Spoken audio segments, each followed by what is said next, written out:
164 for Fitzpatrick for his second shot to the 40. Do you know the feeling when something is going perfectly To be right. Oh, hit the flag. until it's not? Not that right.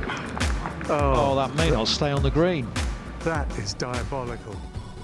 Today we look at 4 common things people get slightly wrong about the Scrum framework. Welcome to the retrospective.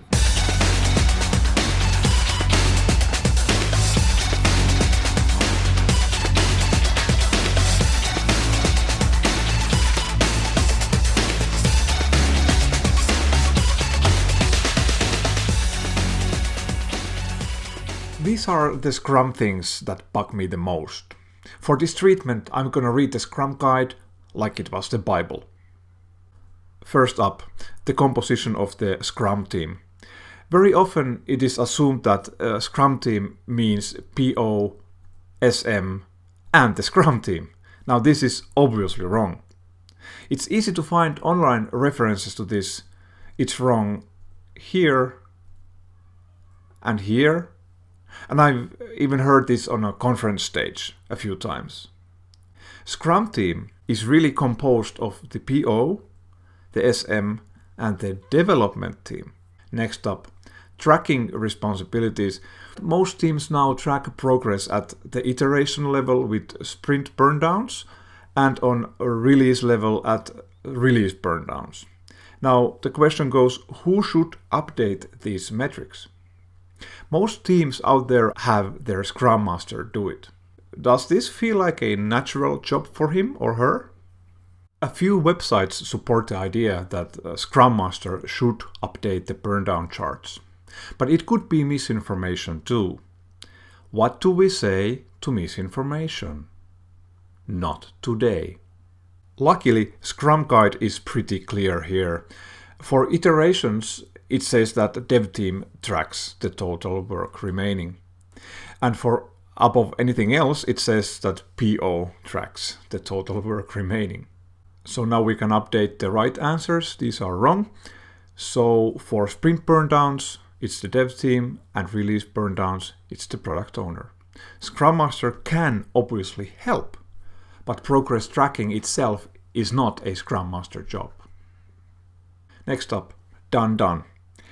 A Scrum process organizes work and generates value from product backlog to increment.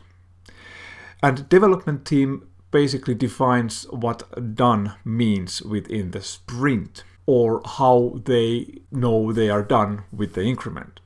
So far, so good. But some teams use an additional concept of done to signal that now they are really done with all the necessary parts of work to push the increment out into the real world. Now let's think about that. Would athlete rather take a command ready, set, bang, or ready, set, bang, bang, bang in order to get loose on the track? You see, overdoing bangs or dones is just confusing. So my stance is that done is unnecessary, so don't use it unless your coach so tells. I think most teams will be just fine with one definition of done, although some teams may benefit from done definitions at multiple levels. And if you feel those sweet Kanban vibes, you can always add definitions of done at column levels too. For example, like this in a digital tool, or like this in an analog tool. And finally, the 3 questions of the daily Scrum event.